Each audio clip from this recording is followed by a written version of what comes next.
Don't know about who, don't know how long. I'm just gonna talk until I don't really feel like talking anymore. So this is exactly what I do at parties, where I'm like, oh yeah, hey Ben, yeah, the wife and kids are great. I'm gonna go over there now and never talk to you again. I'm gonna go there. And look, I know the audio is bad. I'm looking at the little green thing. I got one dot, which I think that means not good. I'm gonna turn up the volume just a little bit. Um, Jesus, this is awful. I'm already regretting this, but I've done this like 6 times. Like I've made a video and I deleted it. Anyways, oh, going back to the party analogy, segways.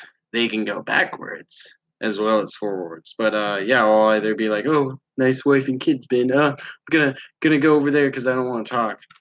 But then I'll be like, "Have you guys seen the new JoJo's Bizarre Adventures?" Uh, uh, for like 45 minutes, and no one will know what the hell I'm talking about. I'll be like, Zaweldo! And part two is my favorite because I think it used Hamon quite efficiently, if you ask me.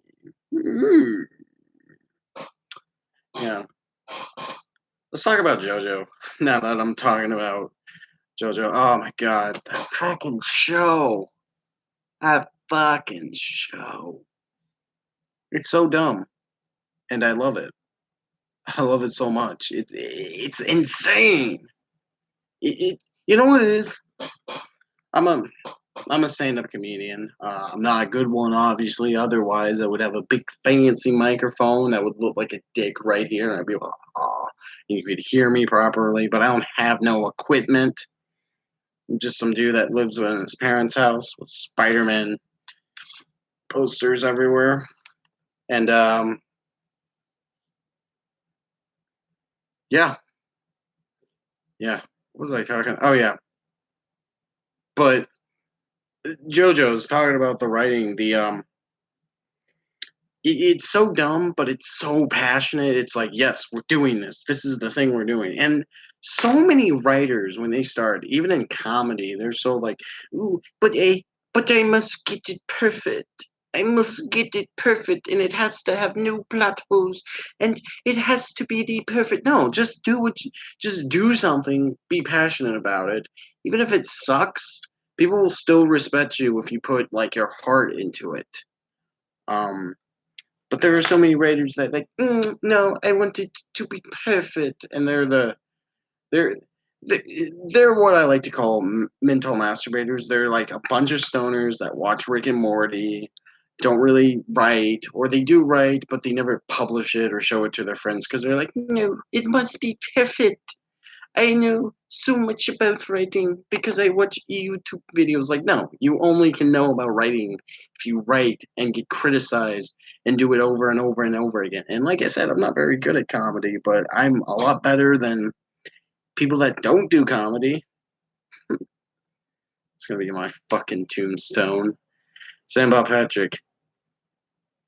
He's better than people that don't do comedy.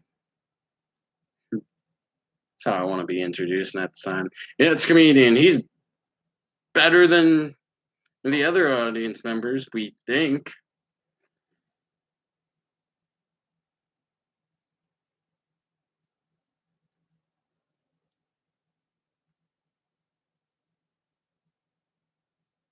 I don't know. I like how I just spent like maybe a minute going over people that don't really publish site stuff. I'm gonna post this and then immediately delete it because it's so bad. The audio is terrible. I can't hear me right now because I'm recording it, but I'm just looking at those little green dots. There's little green dots to tell how loud I'm being, and there's just one. Occasionally it will go up to three, but there's just one. So I imagine it sounds awful and my voice isn't great. Why am I doing this? Because I said I would, that's why. And to be a true artist, you gotta just do what you say. I think that's the important thing. Um huh.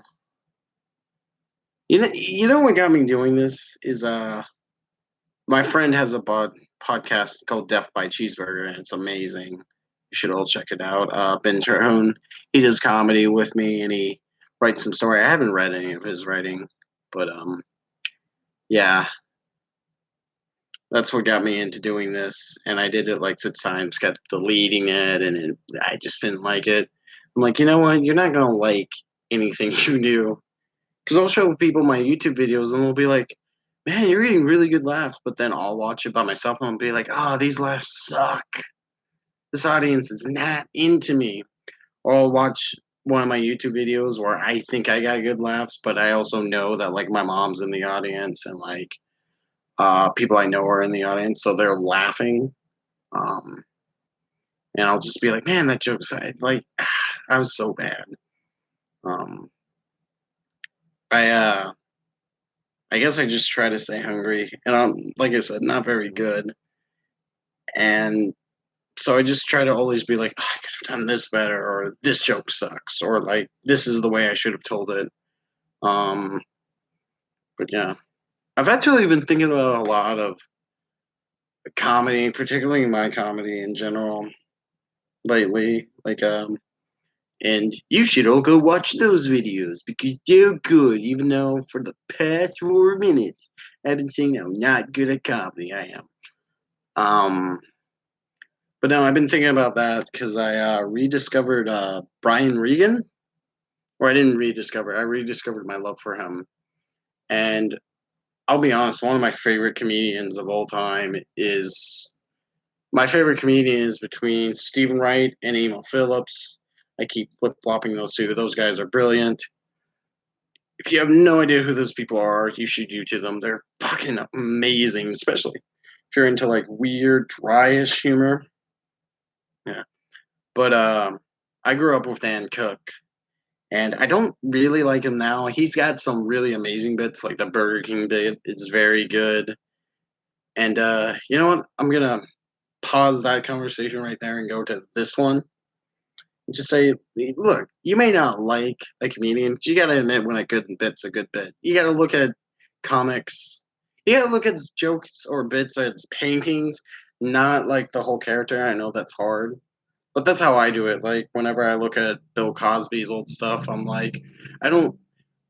I think Bill Cosby's a piece of shit now, but his jokes are still good. So I just view that. I'm like, these jokes are like paintings. These jokes are like paintings because I can't think of his name, but there's a goldsmith. There was a goldsmith that would literally burn people's fingers off, rape people, and then kill them.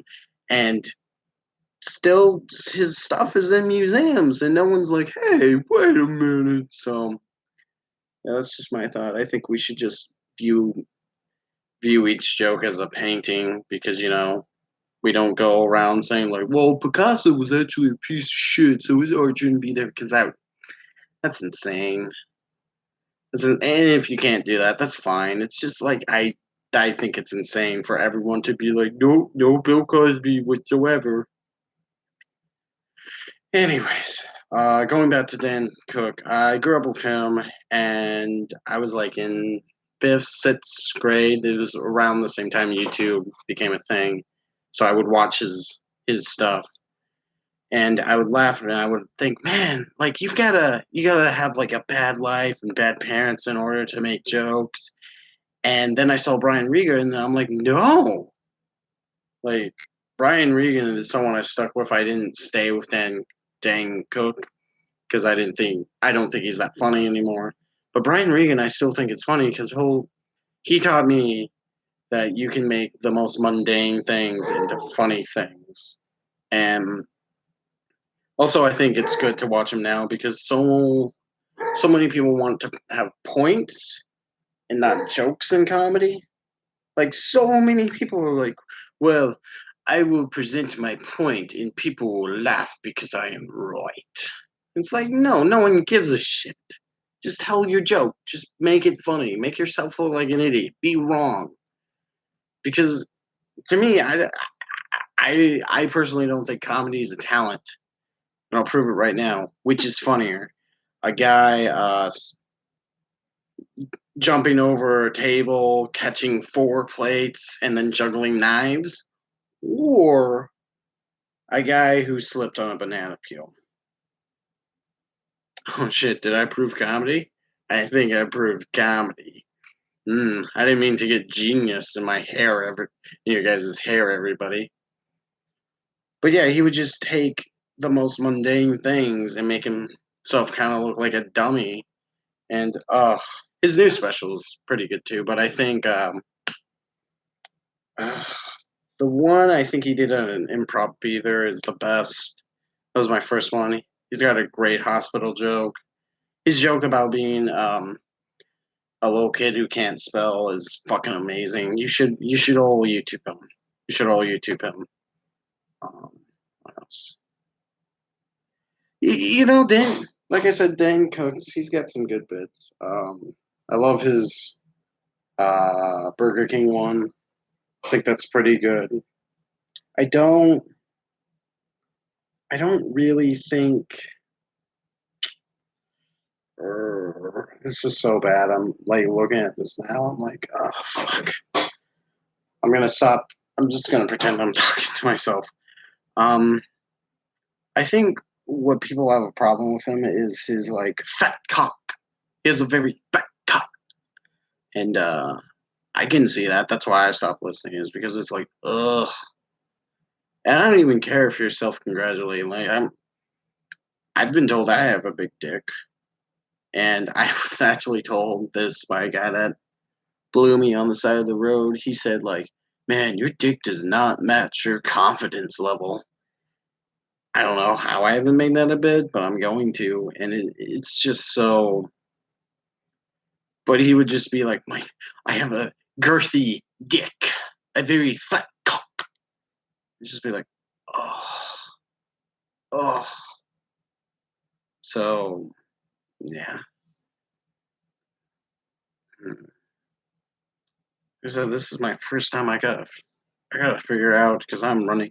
Like I get so excited about these points, and I'm like, yeah, and then I get to the end, and I'm like, shit. And I'm talking about something new. No, I think I've always liked smart ass characters, which is why I have Spider-Man everywhere. I also like Spider-Man because he was like an oh why me kind of kind of character. Um, and I've always been that. I've always been a little bit of a Debbie Downer. Like my mom reminded me recently that every time she would drop me off at kindergarten, she would um she would say to me, "Oh, have a good day, sweetie," and I'd be like, and I would say like, "I hope Miss Shipman is dead." Every time she was my teacher, and then one day she was, and at the time I didn't feel bad, but now I still kind of don't feel bad. No, she was not great. I did that twice actually. Like one out of meanness, and the other one I was like joking. Like I don't like. I had this one teacher that taught history. And I'd be like, oh, he only knows this stuff because he was there. Has he not died yet? And then one day, he, I think he actually died in class. I wasn't there, but I shouldn't laugh at that. But it's like I got superpowers. So I'm gonna end there because what else is better than ending on a two deaths of teachers. Um, but yeah, thanks for watching. I'm probably not gonna do this again, but if I do,